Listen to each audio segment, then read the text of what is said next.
Ukraine is a modern nation-state with stunning landscapes and cities, a long history of unique culture and tradition, a strong government, and has established itself as a neutral country. It is a member of the European Union and NATO, and has decent relationships with many global forces. However, one country Ukraine is not on good terms with is Russia. Disputes over land, economics, and politics made the people and the government angry enough that the two nation-states began showing open hostility towards each other, refusing to have any diplomatic relations. Though the difficulties could easily be blamed on the unpleasant dissolution of the Soviet Union that created complications for both Ukraine and Russia, the root of the conflict could be the Holodomor of Ukraine, a famine from 1932 to 1933 that continues to affect the modern-day relationship between the two nations. While the Great Depression shook the rest of the world, the Soviet Union's closed economy and independence from the other nations enabled them to remain relatively unaffected by the economic crisis, even improving from it. They met internal conflicts against the harsh demands of Stalin's five-year plan of industrialization. The Holodomor of Ukraine was a compromise that supported industrialization in Russia, and despite losing their independence and unique culture, this experience of exploitation later refueled Ukraine's nationalism so that it could break from the Soviet Union during its dissolution and create a modern nation-state. Industrialization had been a long-time goal of Russia's as it struggled continuously to catch up with the advancements of other European nations. Attempts have been made by Tsars modernizing ideals by freeing the serfs of Russia and enforcing unity through the persecution of non-Russians such as Poles and Ukrainians. However, the money made from newly developed trade relations only increased the wealth of Russian nobles and landowners, and the empire lacked a strong agricultural foundation necessary to produce resources for industrialization. Russia was only able to enter an industrial age in the late 19th century through the investment of modern agriculture techniques and focused economic development. The construction of railways and foreign industrial investors further allowed Russia's economy to progress more in a single decade than the previous century. However, this economic transformation clashed with political and social conservations of Tsarist Russia, giving birth to maltreated social working class who worked long hours with low wage. The Tsar's attempts of a warm water port in Manchuria ended up in the disaster of the Russo-Japanese War that stirred up civil unrest in Russia, and the unexpected arrival of World War I further crippled Russia's faltering economy as workers were conscripted into the army. The Russian Revolution and the creation of the Soviet Union marked the regression of Russia's economy despite leaders' attempts to restore it, until Joseph Stalin, who set goals for rapid industrialization. Though the Soviet Union was unaffected by the Great Depression, it dealt with internal conflicts that resisted an absolute Soviet control and stood in the way of the Soviet Union's industrialization. Stalin's unrealistic expectations for his first five-year plan in 1928 led to problems as agrarian nations were unable to meet them. Collective farms were created for the purpose of mass production, which would enable the Soviet Union to obtain the necessary supplies and resources to support Stalin's plan. And Ukraine, the breadbasket of Europe, was one of the major targets for collectivization. However, Ukrainian nationalism and culture was strong enough that they remained distinct from Russia despite being part of and controlled by the Soviet Union, resisting attempts of collectivization. Although not militarily advanced or economically independent, Stalin stated that the Ukrainians were waging a quiet war against Soviet power by refusing to give food when ordered.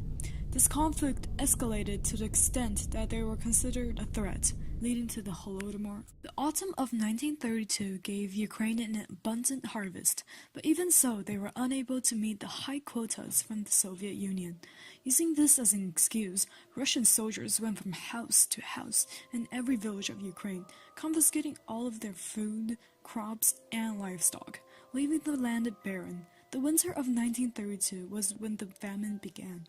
It was impossible to get food, even with the fields of wheat within reach from the starving Ukrainians. Anyone trying to steal food was shot on the spot, and the Soviet Union has secured and sealed off Ukraine's borders so that no one could get it in or out. At the height of the famine, 29,000 people died each day, so many that the Soviet body collectors would leave dead bodies out on the street because they couldn't deport them all. The famine lasted until the spring of 1933, when Stalin once again allowed food distribution into the devastated nation. By then, the population of Ukraine had decreased by as much as 13 to 17%, killing an estimation of 4 to 5 million people, with an addition to over 2,000 people convicted of cannibalism after the famine. Holodomor was able to provide the necessary supplies for the Soviet Union to quickly grow into the major power in the world.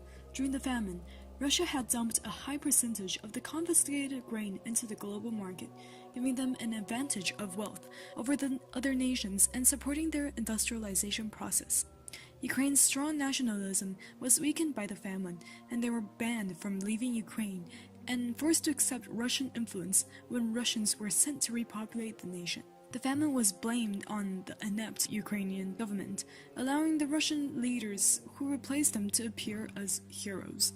Traditions and culture were actively attacked. The Soviet Union began bringing Russian influence into Ukraine, such as merging Ukrainian and Russian terminology and teaching Russian and Soviet ideas in schools after firing and persecuting Ukrainian teachers and writers. The Holodomor was a solution for Russia's conflicts, as it not only supplies the nation's industrialization, but also crushed Ukraine's rebellious nationalism and forced it into submission. A significant part of reshaping the Ukrainian identity was through the repopulation of the Crimean Peninsula. The differences between the two nations blurring enough as the years progressed that Nikita Khrushchev, a high-ranking Russian official and the leader of the Soviet Union after Stalin, considered himself close to Ukraine and part of the Ukraine Communist Party. He gave the Crimean Peninsula to Ukraine in 1954, with the area being heavily populated by Russians. As Russian influence permeates into Ukraine, two nations became similar enough over the years that they were nearly considered one nation, strengthening the unity of the Soviet Union with the absence of Ukrainian nationalism. Facing no more resistance from Ukraine, the Soviet Union introduced advanced agriculture techniques such as collective farms into the nation to provide for industrialization, further aided by Ukrainian peasants who were forced to enter the cities after the famine and ended up employed in heavy industry. Despite the fact that the Holodomor left the nation broken, it also allowed Soviet influence to help Ukraine quickly grow to be one of the leading industrial countries in Europe. Over time, Ukraine was able to regain its government positions, but continued to be suppressed and working closely with Russian officials who still held most of the power. Ukrainian nationalism began to return as well, and it was revived during the dissolution of the USSR. The Holodomor gained international recognition in the 1970s, especially in the US and Canada, allowing Ukraine to attain foreign connections that were able to support their breakoff from the Soviet Union as it disintegrated. After establishing its own nation-state, tensions would remain between Ukraine and Russia as troubles arose from Crimea, which was given to Ukraine by Russia while the Holodomor had culturally bound the two nations together. The majority of the population is ethnic Russians who do not wish to be part of Ukraine, and 97% of people in 2014 voted Crimea to be returned to Russia.